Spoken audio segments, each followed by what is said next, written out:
Flat number 313 part 2। Shanaya, Shanaya. Vaibhav Shanaya के मुंह पे पानी छिड़कते हुए बोला। शनाया अब धीरे धीरे होश में आ रही थी। थैंक गॉड तुम्हें होश आ गया। मैं कितना डर गया था मालूम है तुम्हें? शनाया का हाथ अपने हाथों में लेते हुए बोला। तुम किसी और इशारा कर रही थी, ऐसा क्या देखा था तुमने? वैभव ने पानी का ग्लास हाथ में देते हुए पूछा। शनाया ने थोड़ा पानी पिया और फिर सब बता दिया कि पिछले 10 दिनों में उसके साथ क्या क्या हुआ। आज भी उसने वो औरत देखी वैभव के पास, और जिसे देख के वो बेहोश हो गई थी। फिर कुछ देर बाद वैभव किसी सोच में डूब गया। उसको वो बूढ़े आदमी की बात याद आ गई, लेकिन उसने शनाया को कुछ भी नहीं बताया। क्यों?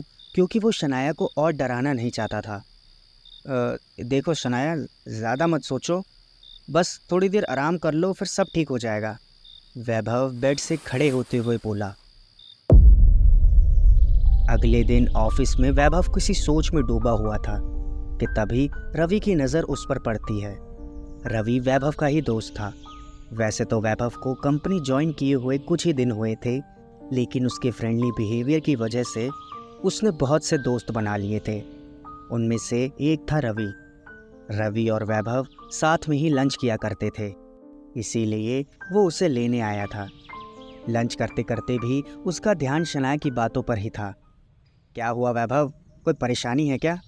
रवि ने पूछा। नहीं तो, क्यों, क्या हुआ? मैं कब से बोले जा रहा हूँ, तुम कुछ ध्यान ही नहीं दे रहे हो, और सुबह से कुछ परेशान से भी लग रहे हो। कुछ तो बात है वैभव, अब बता भी दो, शायद मैं किसी काम आ सकूँ। रवि ने पानी का ग्लास भरते हुए कहा। अरे यार, पता नहीं कैसे पर कल अचानक से शनाया बेहोश हो गई, और फिर जब उसे होश आया तो उसने बताया कि कोई जली हुई औरत उसे बड़ा परेशान कर रही है। ऐसे करते करते वैभव ने सारी बातें रवि को बता दी। रवि ने वैभव की पूरी बात सुनी और कहा, देखो ये सब वहम है और कुछ भी नहीं, तुम लोग ज़्यादा मत सोचो। देखो तुम लोग अभी अभी आए हो ना, तो नया नया शहर है, नए नए लोग हैं। स्ट्रेस और थकावट की वजह से उसे ऐसा आभास हो गया होगा। थोड़ा टाइम दो, सब ठीक हो जाएगा। और रही बात उस बूढ़े आदमी की, तो हो सकता है वो शायद तुमसे मजाक कर रहा हो। रवि ने शांति से वैभव को समझाया। जवाब में वैभव ने हाँ में सर हिला दिया। वो अभी भी रवि की बातों से पूरी तरह सहमत नहीं था, और यह बात रवि भी जान चुका था। सुनो, मेरे एक बहुत ही अच्छे दोस्त हैं, डॉक्टर आनंद। वो एक बहुत ही बढ़िया साइकोथेरेपिस्ट हैं। रवि ने हाथ पोंछते हुए कहा। तो तुम क्या कहना चाहते हो कि मेरी बीवी पागल है? वैभव ने चिढ़ते हुए कहा। मतलब कुछ भी, ऐसा बिल्कुल भी नहीं है कि जो लोग पागल होते वही साइकोथेरेपिस्ट के पास जाते हैं। भाई, इस दुनिया में कुछ ऐसे भी लोग हैं जिन्हें बहुत स्ट्रेस है, डिप्रेशन है, जिन्हें रात रात भर तक नींद नहीं आती, वो लोग तक साइकोथेरेपिस्ट को अप्रोच करते हैं। तुम कुछ नहीं, बस एक बार उनसे मिल लो, मैं उनसे बात कर लूँगा। रवि ने वैभव के कंधे पे हाथ रखते हुए कहा। हाँ ठीक है, मैं मिल लूँगा उनसे। शुक्रिया मेरी हेल्प करने के लिए। व्हाट नॉनसेंस, मैं कोई साइकोथेरेपिस्ट के पास नहीं आने वाली। तुम्हें ऐसा लगता है कि मुझे पागलपन के दौरे पड़ते हैं? देखो, मैं कहीं नहीं जाने वाली वैभव, शनाया ने गुस्से में कहा। वैभव ने शनाया का हाथ पकड़ते हुए कहा। देखो शनाया, मैं ये नहीं कह रहा हूँ कि तुम्हें पागलपन के दौरे पड़ते हैं, लेकिन जो तुम्हारे साथ हो रहा है उसे हम इग्नोर तो नहीं कर सकते ना। देखो, मैं आज पूरा दिन ही तुम्हारी चिंता कर रहा था। खुद के लिए ना सही, लेकिन मेरे लिए तो चल लो, सिर्फ एक बार। अगर तुम्हें ठीक ना लगे तो अगली बार दोबारा हम नहीं जाएंगे।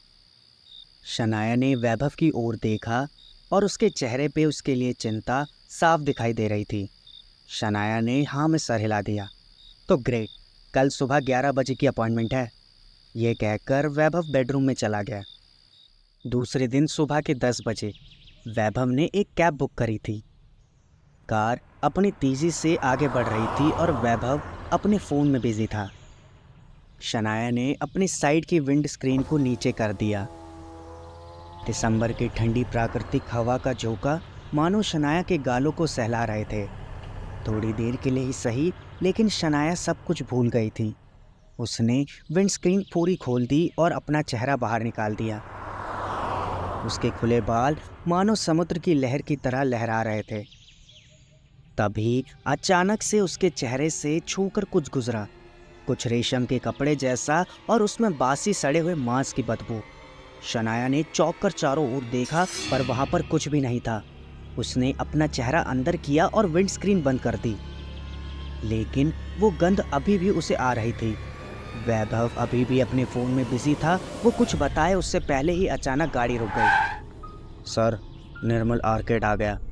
ड्राइवर अपने रियर व्यू मिरर में से पीछे देखते हुए बोला।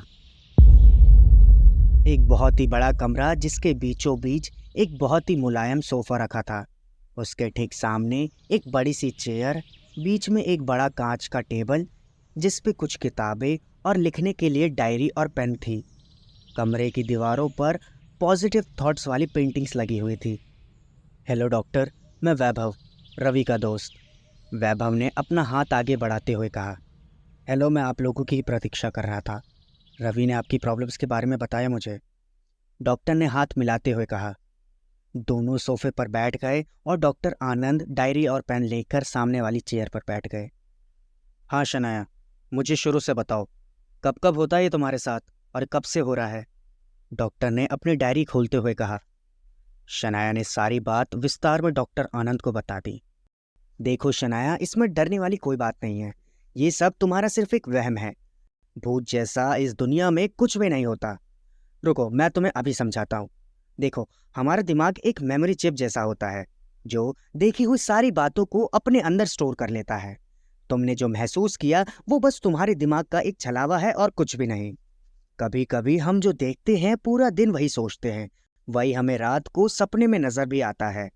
कभी कभी तो इतना सोच लेते हैं कि वो हमें दिन में भी दिखाई देने लगता है, जैसे तुम्हें वो लेडी दिखी वैभव के पास। हाँ, ये सब होता है स्ट्रेस, डिप्रेशन और अकेलेपन की वजह से भी। या कोई हॉरर फिल्म देखी हो या नॉवल पढ़ी हो, फिर उसके बारे में सोचने लगी हो, तो भी ये पॉसिबल है।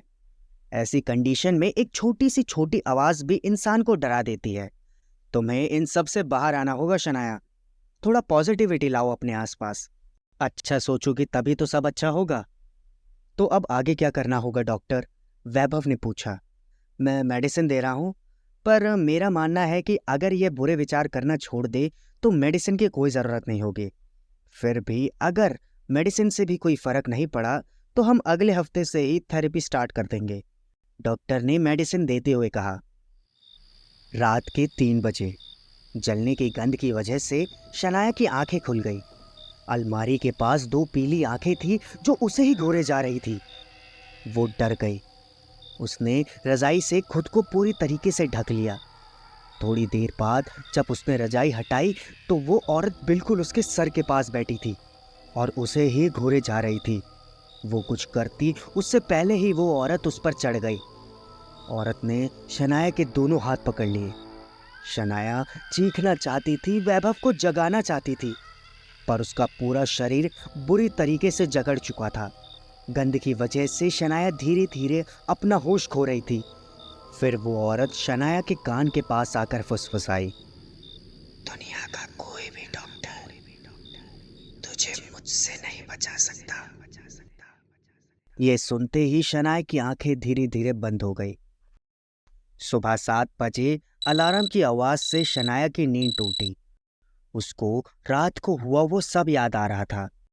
वो वैभव को बताना चाहती थी, लेकिन वो जानती थी कि वैभव उसे दिमाग का एक वहम बताकर बात को टाल देगा। इसीलिए उसने वैभव को ना बताना ही बेहतर समझा। दूसरी तरफ ऑफिस में वैभव को शनाया का ख्याल आया। उसने उसे कॉल किया, लेकिन शनाया ने कॉल नहीं उठाया। वैभव उसे कॉल करता ही रहा, 1 बार, 2 बार, 3 बार, लेकिन शनाया ने कॉल नहीं उठाया। वैभव घबराया। वो तुरंत घर की ओर निकल पड़ा। उसने चाबी से घर खोला। घर में दाखिल होते ही उसकी नज़र शनाया पर पड़ी और वो स्तब्ध रह गया। शनाया! वो चीखा और शनाया की ओर दौड़ा। आखिर वैभव क्यों चिल्लाया? उसने ऐसा क्या देखा? आखिर उस जली हुई औरत के पीछे का क्या राज है? इन सभी सवालों को जानने के लिए सुनते रहिए flat number 313 only on terror tube YouTube channel पर।